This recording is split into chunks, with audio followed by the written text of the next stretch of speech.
Olá, estamos começando o nosso ponto de vista, sempre ao vivo aqui pela Santa Cecília TV, de segunda a sexta-feira.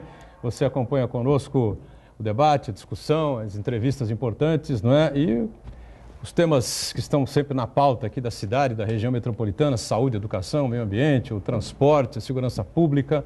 E o espaço sempre aberto, né, democraticamente, para o debate em torno dos temas de interesse nacional, que são muitos, vão se avolumando, né? O mês de agosto começa e parece que junto com agosto vem aí uma pauta gigantesca do Superior Tribunal Federal, o Supremo Tribunal Federal, o STF, envolvendo uma série de temas, uma série de assuntos. O presidente da República tem que responder, não tem obrigatoriedade de responder ao questionamento sobre o que disse a respeito da morte, né, do assassinato do pai do atual presidente da Ordem dos Advogados do Brasil.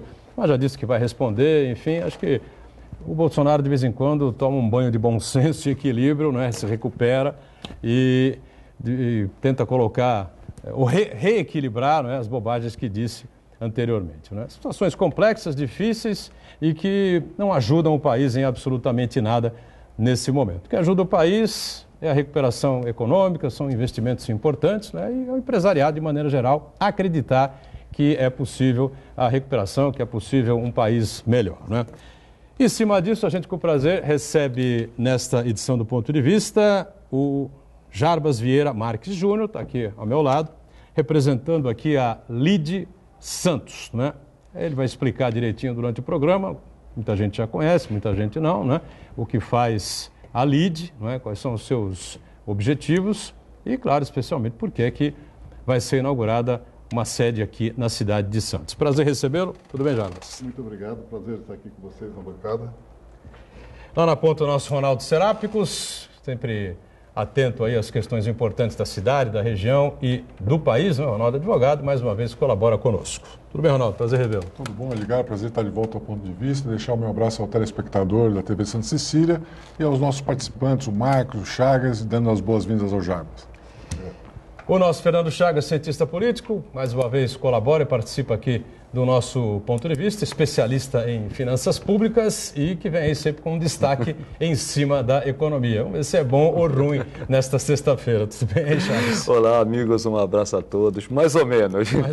Tem um ponto positivo e tem um ponto negativo. Como nós tínhamos comentado na segunda-feira aqui no programa, a taxa de juro básica do Brasil ia cair. Não sabia se ia cair 0,25% ou 0,5%, que é o 0,5% até o fim do ano vai cair de 6,5%, como estava, caiu para 6%, para 5%.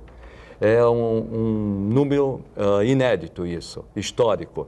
Desde 1994, nós não temos um número tão baixo para a taxa de juros. Pela primeira vez na história do Brasil, nós vamos ter um juro real de 1,5%. Isso é coisa para europeu, não é coisa para brasileiro, mas vamos ter. Ponto positivo é isso, juros baixos, crédito mais barato e, principalmente, você vai ter recursos para pegar em bancos e investir na economia, principalmente em infraestrutura. Agora, tem um lado negativo. Qual é o lado negativo? Por que os juros caíram tanto? Os juros caíram tanto porque o PIB brasileiro está patinando, está em estagnação, em torno de 1%, e deve continuar durante 1% durante um bom tempo. PIB baixo, não tem emprego, não tem renda, o consumo cai. E quando o consumo cai, cai a inflação. Caindo a inflação, baixa a taxa de juros. Então tem um ponto positivo, crédito mais fácil e mais barato, mas também tem um problema. A taxa de juros só caiu porque não tem inflação, a inflação só caiu porque não tem consumo. Então tem um ponto negativo e um ponto positivo. Muito bem. Lá na ponta o Marcos Santana, atento aí às redes sociais, às transmissões que fazemos aqui do Ponto de Vista e a sua participação sempre muito importante conosco. Tudo certo aí, Santana? Tudo certo, boa tarde a todos. Edgar, quero mandar um abraço especial ao Roberto Barroso e à Cláudia Duarte Cunha, que nessa edição do final de semana, ela retorna ao Jornal da Hora. Depois de 17 anos no Grupo A Tribuna, a Cláudia Duarte Cunha, jornalista muito competente, muito consagrada aqui na nossa região. Ela volta em grande estilo, uma entrevista exclusiva com o infectologista Davi Wipp, ex-secretário de Saúde, sobre vacinas. Então, eu quero registrar aqui as minhas boas-vindas ao retorno da Cláudia Duarte Cunha do Jornal da Hora, onde eu sou editor. E eu convido as pessoas também a lerem o Jornal da Hora dessa edição, que vai ter uma entrevista muito interessante. Eu convido você que nos acompanha ao vivo agora a participar também do programa, mandando sua pergunta, crítica, sugestão pelo Facebook. Ponto de Vista com Edgar Butrão, ou então por e-mail, contato@pontodevista.tv.br. O programa pode ser acompanhado ao vivo pela internet, santaportal.com.br/tv. As edições anteriores do Ponto de Vista ficam disponíveis na internet também, no nosso canal no YouTube, na nossa página no Facebook. E você que nos acompanha na reprise às 20 horas, uma boa noite. Boa noite para você que está com a gente na reprise. Lembrando, né, reprise diariamente às 8 da noite, o programa acaba ao vivo às 14h30, 2h30. Neste intervalo de tempo, coisas absurdas ou não podem acontecer na nossa complicada República Brasileira, né? E claro, lembrando a você também que nós temos um evento importante, né, que vai acontecer aqui na cidade no próximo dia 12, né, não vou deixar passar aqui, lá no Teatro Coliseu, área central da cidade, é o Fórum de Debates Porto e Negócios, né? A ligação seca entre Santos e Guarujá, tá certo? Dia 12, portanto, a partir das 7h30 da noite, você pode fazer a sua inscrição pelo santaportal.com.br, santaportal.com.br, realização do Sistema Santa Cecília de Comunicação. Várias autoridades aí já confirmadas, os prefeitos envolvidos, o presidente da CODESP, enfim, e a gente aguarda aí a presença de outras autoridades pelo Brasil que tem relação direta com a questão portuária aqui no nosso Porto de Santos, né? O apoio da Wise Advisors, da Praticagem de Santos, da Prefeitura Municipal de Santos, também da Prefeitura de Guarujá, portanto, 7h30 da noite do próximo dia 12, que será uma segunda-feira, um evento importante aqui da Santa Cecília TV, da Santa Cecília FM, esse debate a respeito da ligação seca entre as duas margens, né? Ligação seca entre Santos e Guarujá, que é uma lenda urbana aqui na cidade, né? O Jarbas deve saber disso também, né? Algo que se comenta, que se debate há 70, 80 anos, enfim, né? E que, lamentavelmente, as lideranças aqui da região, do estado, enfim, e propriamente do país não conseguiram tirar do papel, né? O porto, né? A pujança do porto, a importância do porto e a cidade inserida nesse contexto, é um dos motivos pela LIDE chegar aqui, vir para a cidade? Esse é um dos motivos. A LIDE tem hoje 20 unidades no Brasil e 19 fora do Brasil. O estado de São Paulo é o único estado que tem unidades fora da capital. E por que a região de Santos? Na verdade, quando a gente fala LIDE Santos, são 9 municípios, né? A região metropolitana de Santos. Por quê? Por causa da importância da região. Aí temos uma importância muito grande no porto, obviamente conhecido mundialmente. O café, que é uma referência também, polo de exportação de café. A educação, com 7 universidades, mais algumas faculdades, então, na região inteira. A gente tem uma saúde com vários hospitais. O IDH, na cidade de Santos, dos melhores do Brasil. Então, é uma região muito importante. Santos é a quinta maior não capital do país. Então, é uma região muito importante, onde tem muito potencial de negócio. E o LIDE vem para trabalhar justamente isso, né? Negócios, legados e trabalhar muito. É interessante você abrir o programa explicando aí para as pessoas que não têm conhecimento, não sabem como é que funciona, o que é a LIDE, como foi criada e os objetivos, né? O LIDE foi criado em 2003 pelo João Dória, hoje nosso governador. Ele está fora do LIDE quando ele assumiu funções públicas. Quem hoje é o chairman do LIDE é o Luiz Fernando Furlan, ex-ministro. O presidente do Grupo Dória, o Johnny, é o João Dória Neto. E o LIDE foi formado para reunir e conectar empresas. Então, ele é feito de um tripé. Os membros são empresários e executivos, mas com um trabalho muito próximo ao governo, aí tanto na esfera municipal, quanto estadual, quanto federal, e a mídia que dá todo o acompanhamento. Então, quando a gente trabalha mudanças regionais, o empresário tem interesse, precisa do apoio público, e a mídia faz toda a fiscalização, o acompanhamento e a divulgação. E o contrário também é verdadeiro, né? Muitas vezes a iniciativa pública precisa mudar, mas precisa do capital privado. Então a gente trabalha muito nesse sentido. Esse é o grande problema que nós temos hoje. Até repito muitas vezes aqui, o Estado brasileiro quebrou. Quando eu digo Estado brasileiro quebrou, é União, Estados, Município e Distrito Federal. Todos eles estão quebrados. Quando eu digo quebrado, não tem dinheiro para investimento. Às vezes não tem nem dinheiro para pagar a folha salarial. O empresário, ele tem esses recursos para investir, ele está disposto para investir, ele tem confiança de investir, principalmente em infraestrutura, para gerar emprego, principalmente até emprego de baixa qualidade, e daí sim ter uma infraestrutura para gerar um desenvolvimento maior para o setor produtivo. O empresariado brasileiro, ele tem recursos, está interessado, tem confiança para isso? Contigo. Para você, já. O empresariado tem recurso hoje. Eu tive recentemente, há uma semana, com uma empresa de logística e o empresário falando, eu tenho recurso, eu tenho crédito para atualizar minha frota. Estou há 4 anos com ela parada. Eu preciso atualizar, mas eu tenho medo dessa instabilidade financeira, política, econômica e política. Então, hoje ele tem recurso. E outra coisa, o Brasil está barato, né? Então, está muito fácil o estrangeiro vir para cá. A própria ligação seca que a gente está conversando, dia 12 vai ter um evento que eu vou participar, inclusive. Essa ligação vai funcionar, seja qual o modelo, porque tem iniciativa privada. Não é um dinheiro público. Isso é uma coisa muito boa, né? Quando a gente trabalha com a iniciativa privada, fazendo esse serviço e deixando... A ponte, se diz. A ponte, exatamente. A ponte é muito combatida pelos empresários portuários, né? E o próprio presidente da Codesp não vê com bons olhos. Esteve aqui segunda-feira, enfim, tem uma outra visão da coisa, preferindo um túnel. Enfim, o Chagas participou do programa de segunda-feira. Né? Eu assisti o programa, gostei, tenho conversado muito com o Tércio a respeito disso, mas qualquer que seja a solução, ela tem que ser privada. Né? Nós não podemos tirar o poder público, mas esse modelo já funcionou lá atrás, hoje não funciona mais. Mas só para complementar, pelo que o senhor vê nesse contato com os empresários, é mais medo de uma economia de crescer ou um problema político que não deixa a economia crescer? Na visão do empresariado, pelo esse contato que você tem. A gente tem conversado com gente de vários setores. Tá? Aqui, trabalho com consultoria no país inteiro, é o cenário político. Tá? O grande medo do empresário é o cenário político. O empresário é um empreendedor, ele gosta do risco, desde que ele tem um limite do risco. Né? Quando fica muito alto, ele não quer, mas ele quer investir, ele quer desenvolver. Então, o medo é político. Quando o cenário estabilizar, aí anda.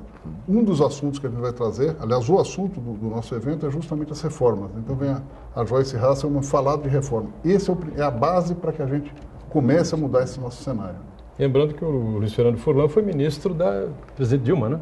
Foi do Lula. Do Lula, não da Dilma, né? Do Lula.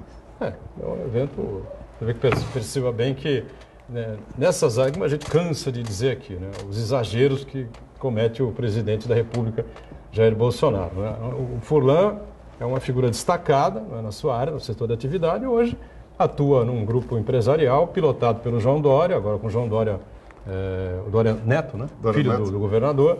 O Dória se afastou porque está no Estado, estava na prefeitura, agora é governador. Mas o Dória tem uma visão absolutamente liberal, né? Diferente do que se pregava em relação ao PT. Que também não foi tão estatizante. Foi estatizante, mas não tanto. Enfim, mais a Dilma que o Lula, essa coisa toda, né? A competência não tem bandeira, não tem cor partidária. Né? A gente tinha que ter essa coisa mais ou menos assim, né? Ô, Ronaldo, comissão de mortes desaparecidos políticos, agora com militares, né? Gente do PSL e um assessor da ministra Damares, né?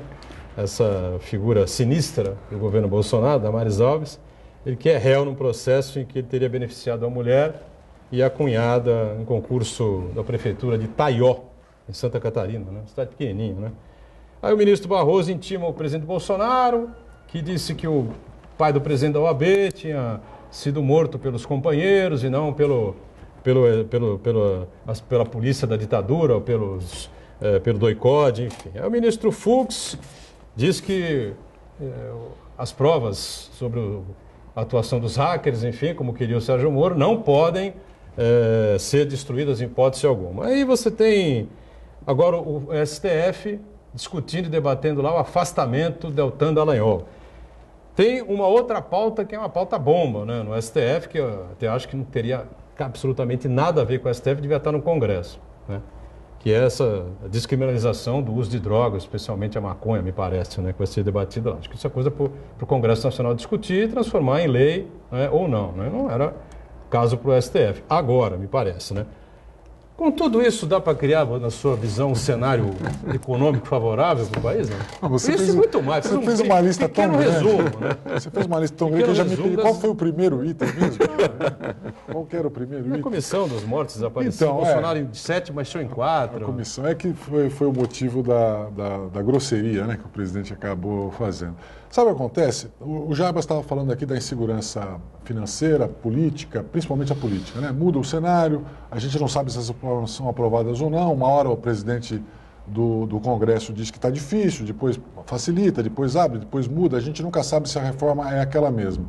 A da Previdência até que está adiantada, mas, por exemplo, a reforma tributária, a gente ainda não viu o perfil, não sabe se realmente é a que vai interessar. Tem 5 ou 6 propostas, né? Mas eu acho que eu acrescentaria a essa instabilidade política, que eu acho que o próprio presidente está causando, por desviar o foco do assunto o tempo todo, né? Quer dizer, nós estamos falando de Previdência, ele vai falar de embaixada. Nós estamos falando de Previdência, ele vai falar de ditadura. Nós estamos falando de Previdência, ele vai reclamar do repórter, da Folha de São Paulo, do jornalista, enfim, ele gosta de tirar o foco dos assuntos importantes.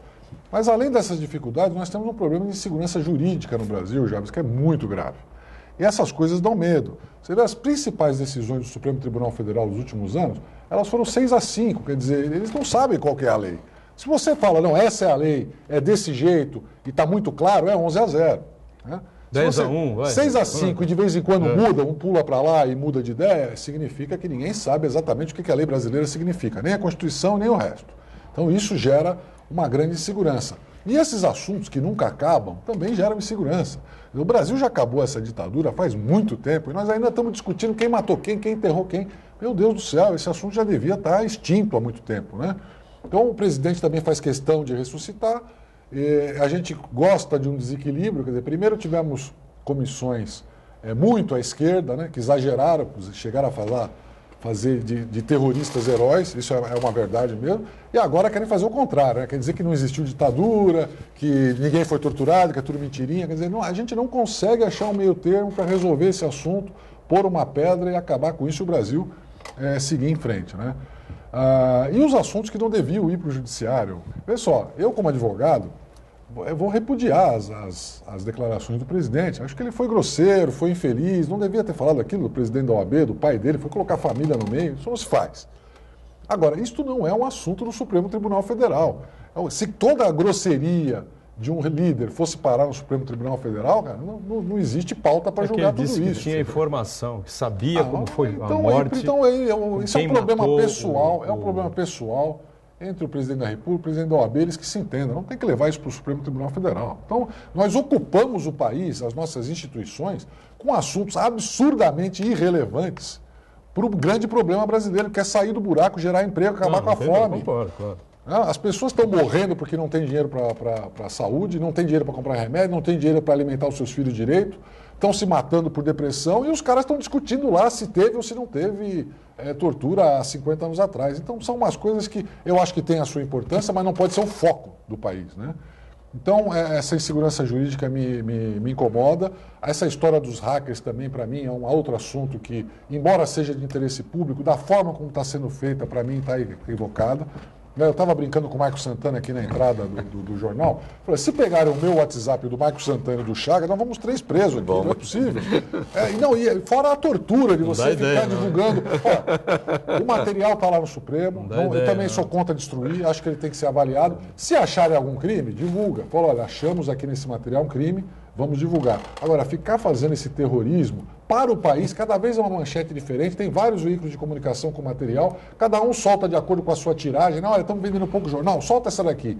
Então virou sensacionalismo, deixou de ser interesse público, passou a ser interesse privado. Eu passei essa listinha para você, viu, Ronaldo? Exatamente para especificar que situação foi criada pelo presidente da República, né, especificamente, que deveria ser o primeiro, né, Jaba, ter como presidente da República, tentar preservar o seu mandato e direcioná-lo para uma recuperação econômica do país. Você recuperando o país economicamente, acho que todas essas coisas acabam se encaixando devagar, não é? O pessoal começa a trabalhar, tem mais postos de trabalho, seja com carteira assinada, seja PJ, seja MEI, seja lá o que for, não é? Sabe? E a coisa isso vai andando, é uma coisa, né? Edgar, que as pessoas têm que perceber.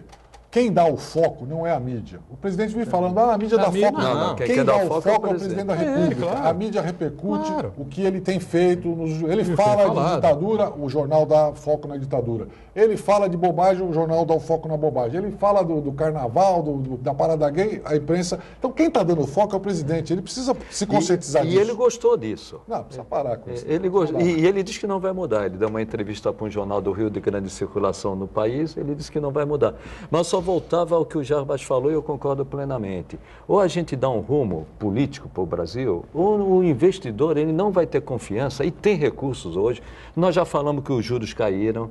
Hoje, se você pode pegar empréstimo no banco para investimento, tem as debêntures que nós já comentamos, que você pode investir, mas vai correr um risco se você não sabe se o presidente vai estar preocupado com a economia, com a reforma da Previdência, da reforma tributária ou com a cadeirinha do carro.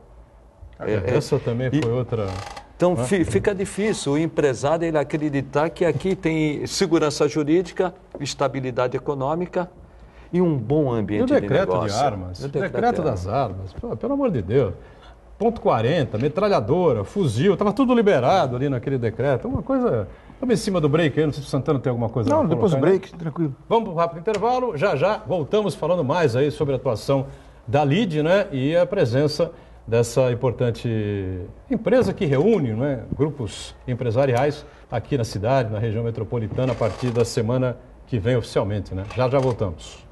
Vamos de volta, sequência aqui do Ponto de Vista, a gente está conversando com o Jarbas Vieira Marques Júnior. Jarbas representa o LIDE aqui, né, na cidade de Santos. O LIDE Santos vem aí oficialmente na próxima semana, não é? Ronaldo Serápicos também na ponta, o nosso Fernando Chagas e o Santana, que tem aí uma colocação importante. Isso, Jarbas, muito boa a sua participação aqui, que dá a oportunidade de se explicar algumas coisas em relação ao LIDE, né, que é como você lembrou muito bem, é uma entidade criada pelo agora governador João Dória, né?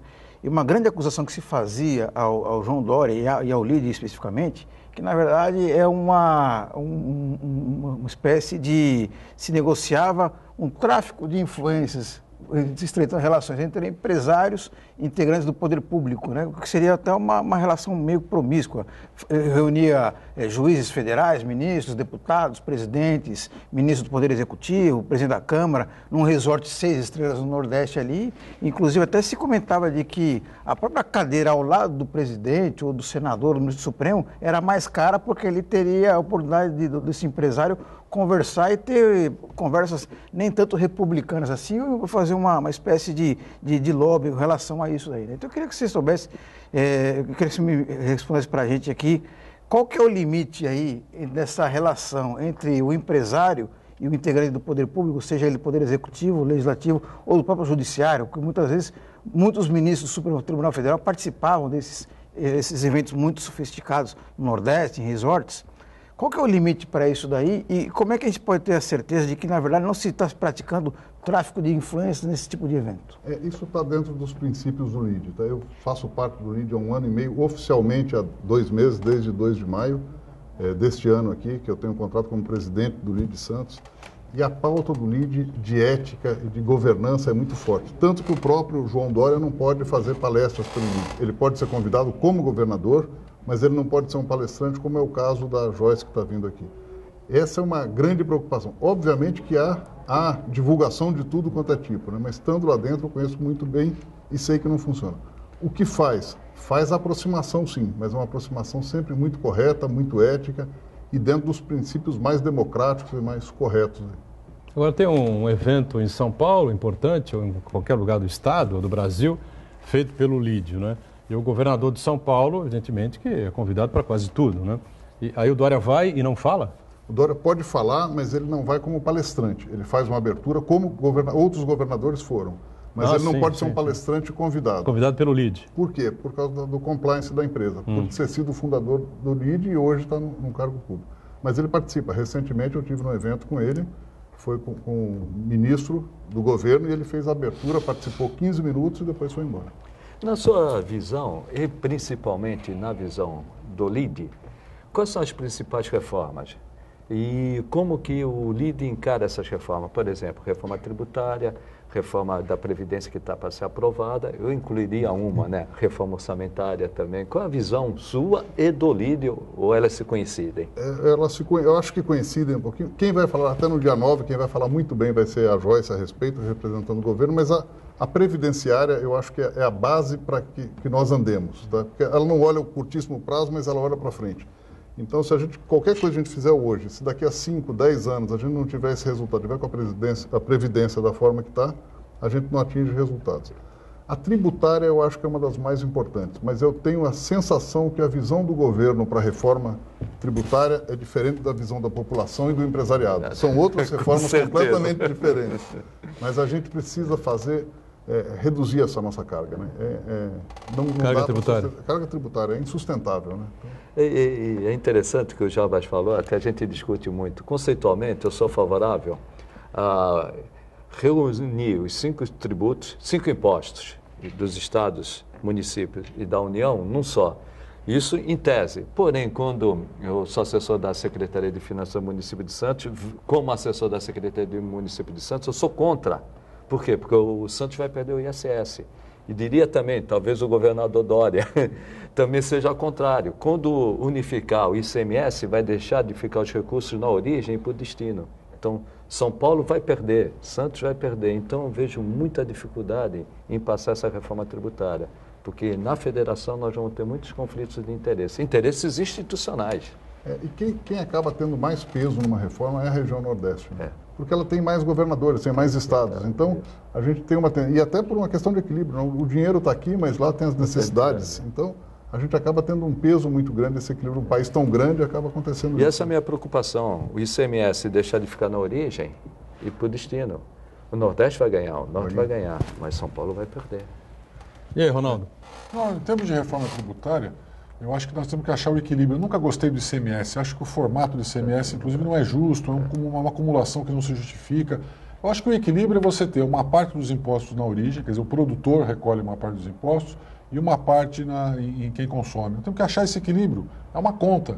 Porque você tem vários outros instrumentos. O tributo, além de ele pagar as despesas do Estado, ele financiar o Estado, ele também tem uma função reguladora. Se você quer incentivar, por exemplo, um determinado produto, você baixa a alíquota de IPI dele, a alíquota de produção, o custo para ele ser produzido. Se você tem um produto estrangeiro que você quer que ele venha em menor quantidade para o Brasil ou com mais dificuldade, você aumenta o imposto sobre importação. Então, o imposto também tem uma característica de regulamentação da economia. Você regulamenta, são instrumentos para você transformar aquilo numa política de Estado, né? Então, é por isso que eu acho muito difícil, porque eu não vejo nesse momento um entendimento, né? Todo mundo falando de arrecadação, eu não vejo como diminuir a arrecadação. Nós temos que transformar o imposto hoje em uma coisa mais inteligente, porque nós gastamos muito para recolher imposto. Não é só o que você paga, mas quanto que você gasta com a estrutura, funcionários, equipamentos, tempo, né, investimento para recolher o imposto. Então, só de facilitar seria um grande passo para o Brasil, e depois nós vamos ter que chegar num acordo com os estados e municípios, que são os grandes perdedores dessa história toda. E nesse ponto que você fala, né, eu vejo que essa reforma tributária, ao contrário do que nós defendemos, e o Jarbas defende, diminuir e vai aumentar. O ICMS, que vai ser substituído pelo IBS, Imposto sobre Bens e Serviços, ele vem com uma alíquota de 25% para todos os produtos e todas as mercadorias. Aí a cesta básica, ela vai aumentar. Não tem cabimento. Não tem, então, ela perde a característica de instrumento... Penaliza de menor renda, né? De menor renda. E aumenta a arrecadação. Que nem qualquer imposto único, qualquer imposto sobre movimentação financeira pura e simples, ele vai sofrer desse problema. Então, você tem que achar esses mecanismos, que na reforma não está muito claro isso daí. E eu queria só fazer uma observação, viu, Marcos, sobre a questão dessa participação entre o poder público e o poder privado, que você perguntou para o Jarbas e também saber a opinião dele sobre isso. Eu acho que é impossível você desenvolver negócios em qualquer país do mundo se você não tiver relações com o poder público. O problema é que no Brasil, ao invés de regulamentar esses relacionamentos, a gente costuma fazer isso por baixo dos panos, escondido. Você vai nos países desenvolvidos, por exemplo, o trabalho de lobby é regulamentado. Isso dá transparência. Olha, eu estou montando aqui uma empresa que vai defender os interesses do agronegócio. Hoje os interesses do agronegócio são defendidos por debaixo dos panos, com conversas com um grupo lá de deputados que não conta quem são as empresas que querem se beneficiar daquilo, e aí depois o deputado aparece dizendo, não, o agrotóxico é bom, não, o agrotóxico é ruim. Eles defendem interesses que a gente não sabe quais são os de verdade. Então, quando você dá transparência, isso resolve esse problema. Então, estamos falando aqui, por exemplo, do caso não é só negócio, advocacia, né? As interceptações das conversas entre o Moro e o procurador, o Dallagnol. Pessoal, o advogado ou o procurador, né, conversar com o juiz não tem problema nenhum, desde que seja transparente. O problema é você conversar escondido. Então, eu vejo em trabalhos como esse que o LIDE desenvolve, a possibilidade da gente criar transparência. Mas para isso não precisava de mais regulamentação.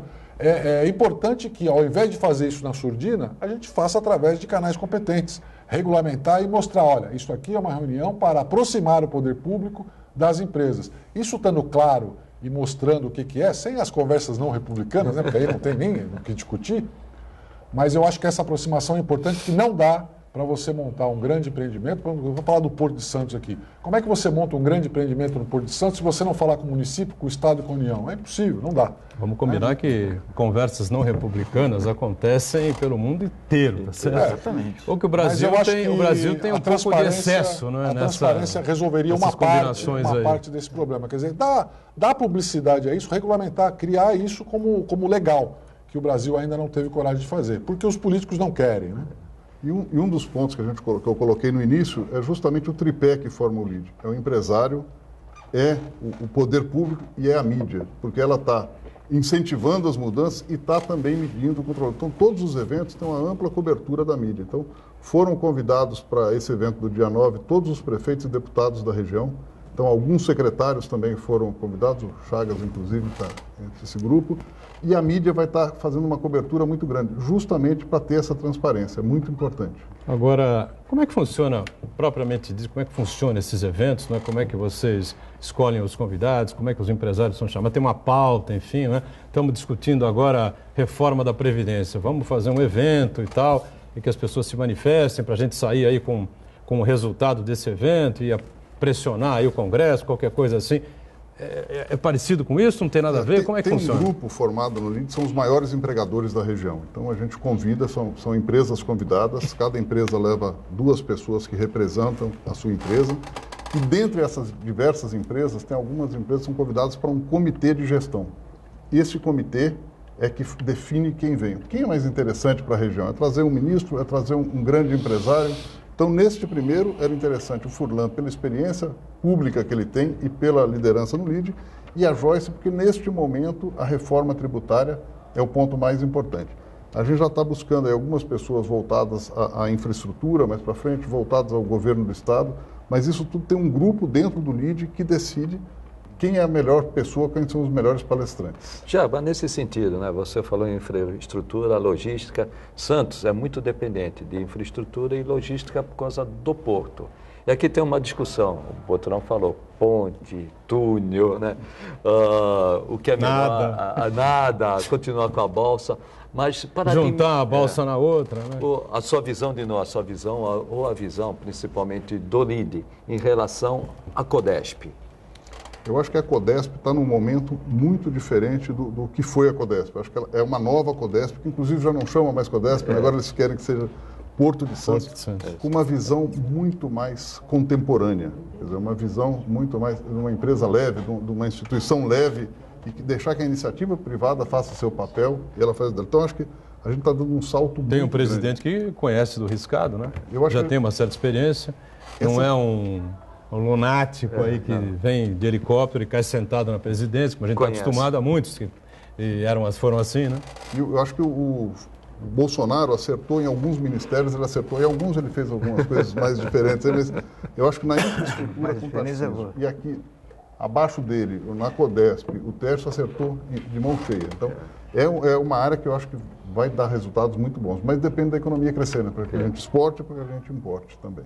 Foi não, Santana, uma coisa? Temos aqui o Paulo Pereira Porto Alegre, falando do governo Bolsonaro. Ele disse que o governo Bolsonaro está muito preocupado em tomada de 3 pinos e o povo quer soluções efetivas para setores como saúde, ensino, segurança e, claro, geração de empregos. Aí o problema é o seguinte, né? Aí você pergunta isso para ele. Aí ele responde assim, porque os outros todos deram essa solução, né? Só comigo é que não tem solução para nada. Eu é que não estou dando solução. O Brasil vai muito bem antes de mim, né? E tal, né? É uma coisa curiosa. É difícil de você interpelar o Bolsonaro, porque ele vem com essa retórica, essa resposta na ponta da língua, né? E, de certa forma, ele não deixa de ter razão. O que ele não tem razão é em não explicar o que ele propõe para o país, né? Afinal de contas, viestes para quê, cara pálida, né? Para ficar com essas historinhas aí de decreto de armas, decreto que envolve... o cara não precisa ter ponto na carteira, não precisa fazer prova na escolinha para tirar a carteira de motorista. Ficar mudando lá a comissão da verdade para dizer que não teve ditadura militar, ninguém morreu, ditadura militar não matou ninguém. Quer dizer, como disse o Ronaldo há pouco, né? Assuntos superados. E estava resolvendo, todo mundo satisfeito com isso que já estava acontecendo. Então, a pessoa está insatisfeita com a situação econômica do país. Então ele cria uma fumaça toda no entorno e para esconder a situação de dificuldade, aliás, vendida também pelo Paulo Guedes, né? O Paulo Guedes vendeu aí que a reforma da Previdência era bala de prata, em abril o Brasil estava andando, que a reforma estava aprovada e tal. Ele sabe que não é. Não era. Né? E só seguindo o teu raciocínio, Boturão, ele fala da velha política, mas ele não diz que é a nova política. Se a nova política é contingenciar recursos da educação, ela é pior do que a velha, porque tem que contingenciar. Até por trabalhar muitos anos no orçamento, não tem jeito, tem que contingenciar. Agora, a contingência na educação... Senão ele vai ao impeachment. Senão vai ao impeachment. Essa semana. Pedalada. Senão eu vou para o impeachment. E o Lide, como ele vê a educação? Como nós devemos tocar a educação, principalmente porque vem a Revolução 4.0 aí? A gente tem discutido com algumas lideranças aqui da região sobre educação, então antes do primeiro evento. E a grande discussão não é a educação superior, é a básica. É onde a gente está com maior dificuldade. O país está perdendo muito na educação básica. Lógico. A maioria aqui, eu acho que quando foi garoto, a escola pública era a melhor que tinha, né? Hoje a gente não quer que os nossos filhos estejam na escola pública. Então, ela tem, obviamente que tem algumas muito boas, algumas de referência, mas não são a regra que eram antigamente. Então, acho que a educação é o primeiro passo. Vejo os filhos asiáticos, né, como eles cresceram com educação, e principalmente no básico. Agora, acho que a gente tem que ter uma concentração básica no ensino básico, porque o superior já tem muita gente competente e andando bem. Não há um projeto, né? Não há uma proposta voltada para a educação, há uma bagunça generalizada no MEC, né? O ministro sumiu, né? Desapareceu, saiu de cena, né? O Weintraub, né? De vez em quando ele apronta umas, ele arrumou uma confusão em Altamira lá com o pessoal que ele estava tirando férias, e aí ele entrou com confronto, bateu boca, ele está sempre aprontando alguma. E não está chovendo, né? Ele aparece quando chove. Aí ele dançando na chuva. Aquela foi uma das cenas mais ridículas, caóticas, né?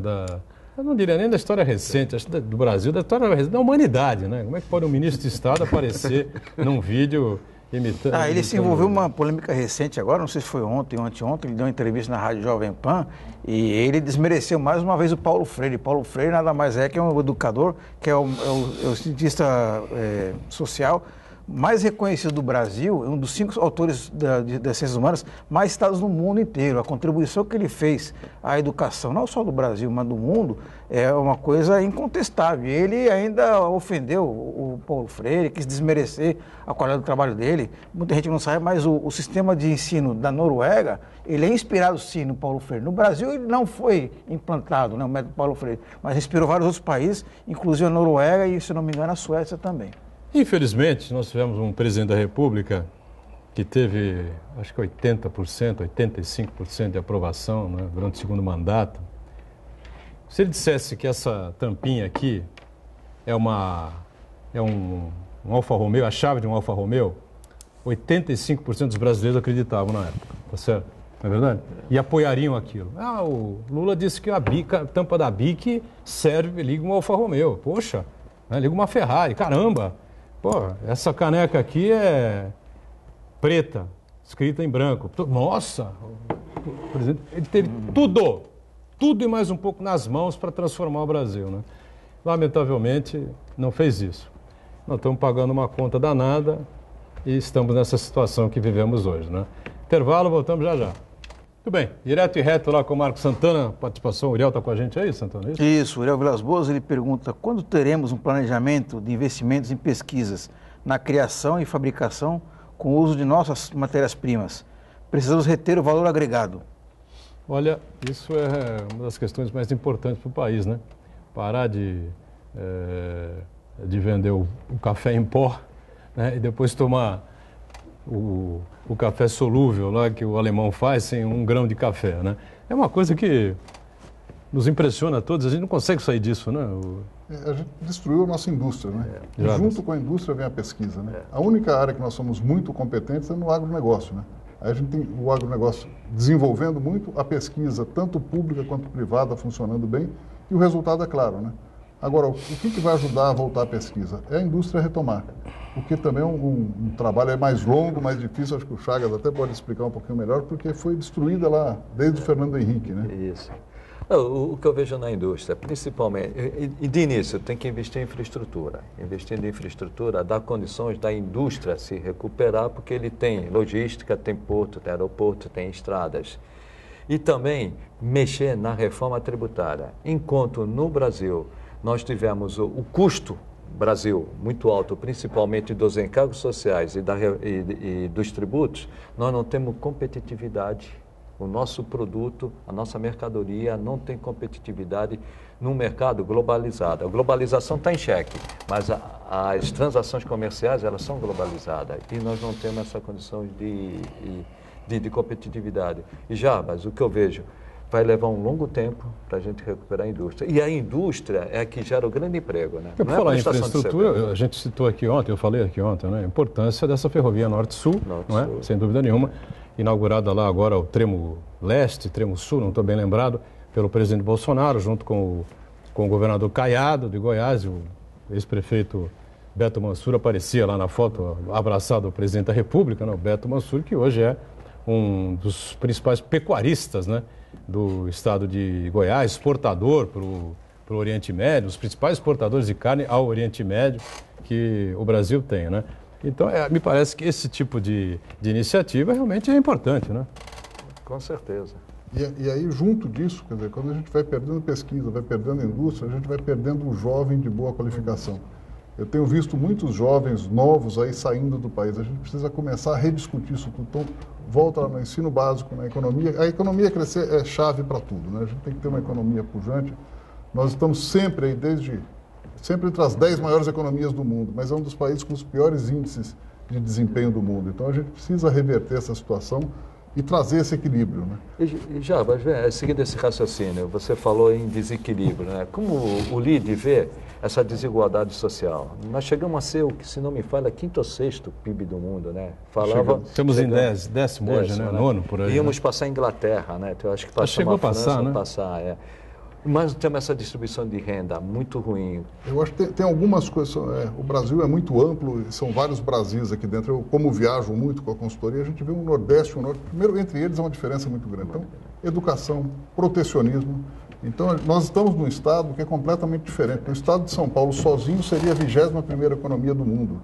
Então, aqui a gente tem um nível de educação que é muito melhor do que a média. Ainda assim, a gente vê as desigualdades, né? A gente tem problemas básicos aqui, como saneamento. A cidade de São Paulo tem problema com 40% de saneamento, que é uma cidade que é a 5ª maior cidade do mundo. Então tem muito desequilíbrio. Isso vai funcionar com política pública, com investimento em infraestrutura. Acho que, por exemplo, saneamento básico é uma coisa, educação a gente tem que trabalhar muito, saúde, muito da saúde é por causa de infraestrutura, por causa de saneamento básico. Então a gente começa a trabalhar esses aspectos para tirar a desigualdade. Não é a Bolsa que vai dar desigualdade, mas a Bolsa é necessária nesse momento. Eu acho que foi uma grande ação lá do Fernando Henrique, o Lula soube aproveitar e fez muito bem, mas agora a gente tem que dar condição para que essas novas gerações não usem mais a Bolsa e não serem dependentes. É a porta da entrada e a porta da saída, né? Exatamente. Agora, essa questão levantada pelo Chagas é que realmente me bate sempre, viu, Ronaldo? Que o liberalismo é importante, lógico, empreendedorismo, tudo isso, mas como é que você insere, né, esse pessoal tão baixa renda, o pessoal que está numa linha de pobreza, enfim. Primeiro tem que estar condições de salubridade, segundo tem que estar educação, depois por aí vai, né? Habitação. Nós estamos falando isso desde que eu me conheço por gente, lá se vão 58 anos. Não, mas aí você pode procurar em qualquer país civilizado, todos os que deram certo, o Jarbas lembrou aqui do Sudeste Asiático, onde houve uma melhora significativa no desequilíbrio, né, a diminuição do desequilíbrio, houve uma grande injeção e um grande projeto de educação. E que, infelizmente, o Brasil está desperdiçando mais uma oportunidade, né? Acabamos de falar aí do nosso ministro da Educação, que não apresentou plano nenhum até agora, que não tem nenhuma proposta, que não mostra nenhuma novidade. Nós temos que ser ousados nessa parte. Tinha que ser uma grande plataforma, tinha que ser uma grande prioridade e a gente não vê isso. A impressão que eu tenho é que o Ministério hoje está preocupado com questões ideológicas secundárias que não têm nenhuma relevância, que não vão levar o Brasil para lugar nenhum. deixar claro que a questão ideológica não tem nada a ver com a capacidade técnica das pessoas, né? O Marcos Santana lembrou do Paulo Freire. Quer dizer, o brilhantismo, né? A importância que alguma pessoa tenha na sua área de atuação não tem nada a ver com a sua questão ideológica. Se fosse isso daí, não, Oscar Niemeyer, que era, por exemplo, comunista convicto, era um dos maiores gênios na área dele. Então você vai falar assim, olha, a obra dele não vale nada porque ele pensava ideologicamente. Vamos demolir Brasília! Bota uma bomba, Bolsonaro vai... Olha! Então quando você parte do princípio que a universidade não é uma coisa boa, principalmente a pública, porque tem gente lá pensando diferente de mim, aí o sujeito começa a ir pelo caminho errado. Então, eu vejo que o caminho de entrada não é só isso, mas a porta de entrada para uma diminuição da desigualdade é um investimento maciço em educação. E permitir que a iniciativa privada possa também fazer esse investimento. Você sabe que tem hoje empresas que poderiam estar fazendo rodovias, poderiam estar fazendo ruas para auxiliar o seu negócio. Você tem empresas por aí, no interior do Brasil, que construíram cidades para atender o seu negócio. Tem lá educação, tem ensino básico, eles contratam professores, eles colocam as crianças para estudar. Agora, não pode ter lucro. Não é possível. Eu vou fazer esse investimento todo, não vou ter lucro?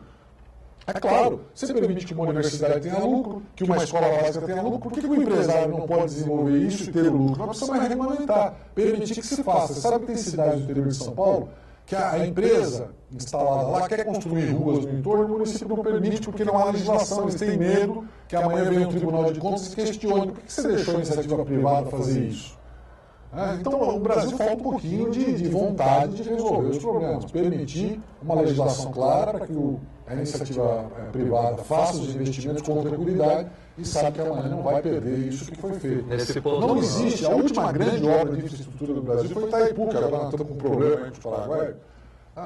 Quase que caiu. Você falar para mim que, por exemplo, uma perimetral é uma grande obra de infraestrutura, é uma piada. É uma piada. É uma avenida. Comparado com as grandes obras de infraestrutura que o Brasil precisa fazer, é insignificante, uma gota d'água no oceano. Quem vai fazer isso é a iniciativa privada. Você vai no Porto de Santos e vê lá, o que há de mais moderno hoje no Porto de Santos foi construído pela iniciativa privada.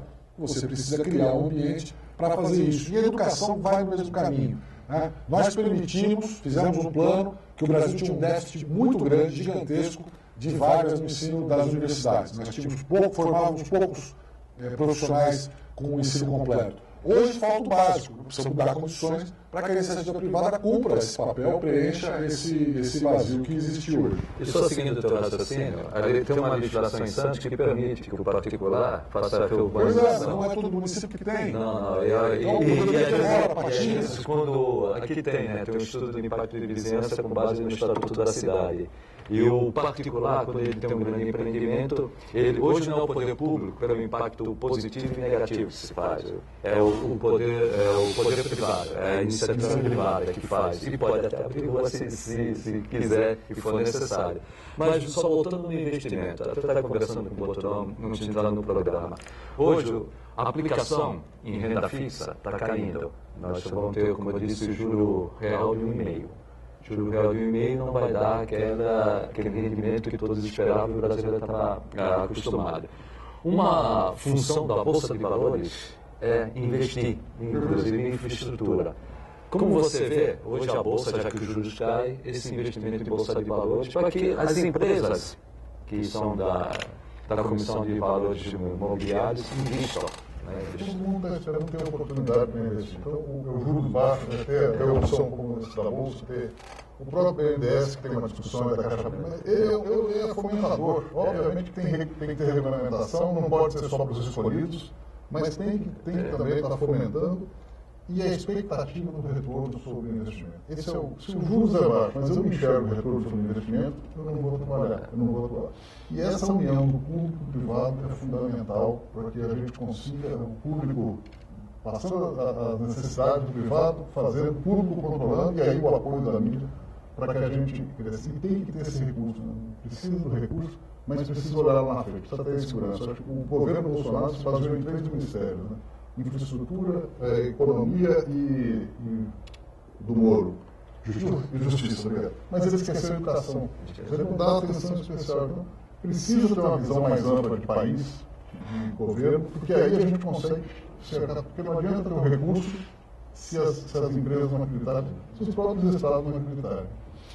Mas duvido que o João Dória, por exemplo, como governador dos estados, se tivesse oportunidade, não teria o Paulo Freire como seu secretário de Educação. Né? Por mais que o Dória não goste das teorias de esquerda, bom, a gente falou aqui no primeiro bloco, o caso do Furlan, que atua junto no LID, enfim, né?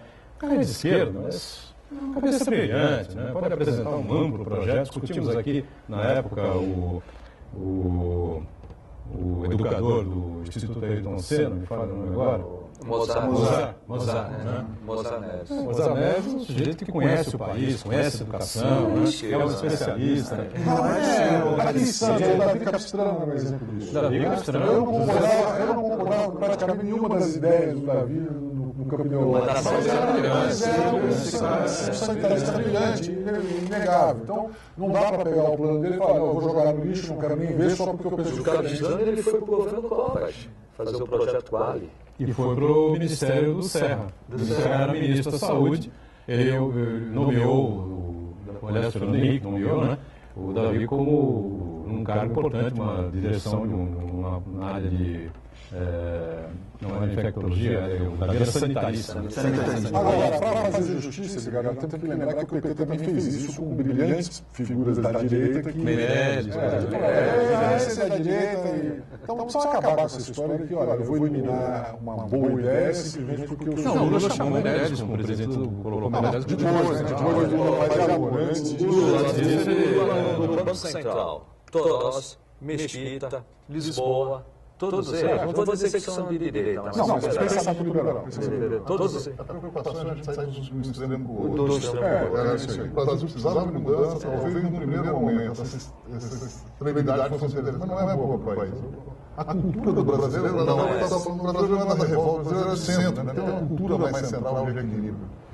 O Jarbas, o Brasil possui o maior programa de transferência de renda do mundo, que são as desonerações fiscais para os empresários. Enquanto o Bolsa Família paga 30 bilhões, as renúncias fiscais, isenções, financiamento de ajuda dos camaradas, totalizam 350 bilhões de reais. Né?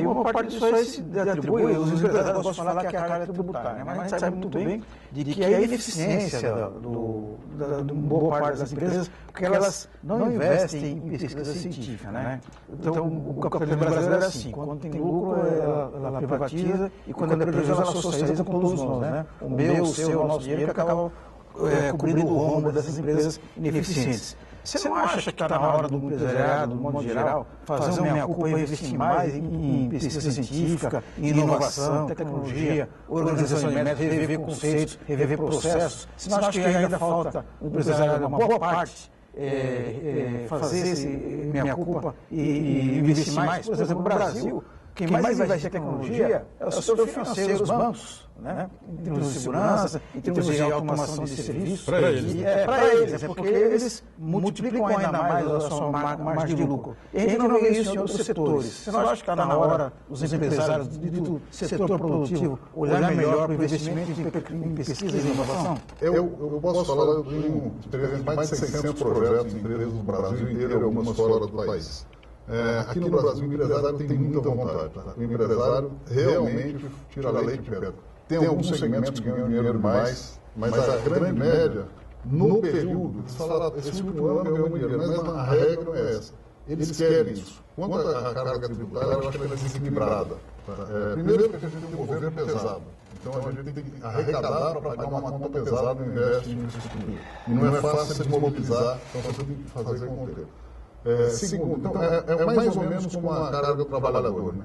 O trabalhador ganha pouco, a empresa paga muito, o dinheiro que é arrecadado não atende o governo para a Previdência. Então, tem um desequilíbrio em todas as pontas. Eu acho que tem que ter iniciativa do empreendedor, e isso a gente trabalha muito aqui no NIP. O empreendedor não adianta ficar reclamando do governo, ele tem que fazer a parte dele, tem que buscar investir em pesquisa, tem que buscar investir em novas tecnologias. Isso é fundamental, mas tem que ter um ambiente de negócio para que ele faça. Se ele tem um recurso dele lá e tem risco, ele não vai investir, ele vai fazer o básico. É o que a gente fala de renovar a frota. Uma empresa de transporte que não renova a frota, ela está fadada a acabar. Então, primeiro mundo do mercado, ela está fora. Tanto é, viu, Mike, que os setores prósperos investem em tecnologia. Você vê o agronegócio investe muito em desenvolvimento tecnológico. Eu tive a possibilidade de perguntar, porque de modo geral não tem essa. Onde você tem um resultado, aí você investe. Está errado, eu vou pedir lá um financiamento, eu vou pedir uma renúncia fiscal, eu vou pedir um... Mas eu acho sai caixa essa história de transferência. Quando você falou que o Brasil tinha o quinto maior programa, o maior programa, eu falei, da onde que ele tirou isso? Uma transferência dos mais pobres para os mais ricos. Brilhante, perfeito. Não, e outra coisa, né? Quanto mais você investe em tecnologia, as empresas privadas, mais desemprego, né? Se você tomar como exemplo o setor bancário, né? Sistema financeiro, enfim, o que você vê hoje funciona. Antigamente você entrava numa agência bancária 30 anos atrás, 25 anos atrás, era agente pelo ladrão, né? Funcionário aberto para toda coisa, área de compensação de cheque e tal. Meu Deus do céu, né? Hoje você entra numa agência bancária, tem cada vez menores, né? O cliente trabalha. O cliente trabalha no banco, né? Chega lá, entra no caixa eletrônico, faz isso, faz aquilo, isso aqui, mas ainda paga para trabalhar no banco, né? Que cada extrato que você tira é uma tarifa que cobra, dependendo da situação financeira que você tem no banco, enfim. Bom, vamos só relembrando aqui, na próxima semana, na próxima sexta-feira, é o lançamento oficial do Lead Santos, vai acontecer lá no Hotel Sheraton, lá na Guaial 70, no bairro da Aparecida, a partir das 11h30 da manhã, um almoço especial que será realizado até às 2h30 da tarde. Obrigado por estar conosco. Sucesso para vocês por vir aqui. Obrigado. Até uma outra. Vamos ouvir bastante sobre o LID, vamos trazer muitas coisas boas para a nossa região. Obrigado, Ronaldo, mais uma vez conosco. Chagas também, participação sempre importante. Marcos Santana diariamente com a gente. Ponto de Vista é ao vivo, 1h30 da tarde. De segunda a sexta você confere a gente aqui pelo Santa Cecília TV. E a reprise você acompanha também às 8 da noite. Valeu, gente. Obrigado. Tchau.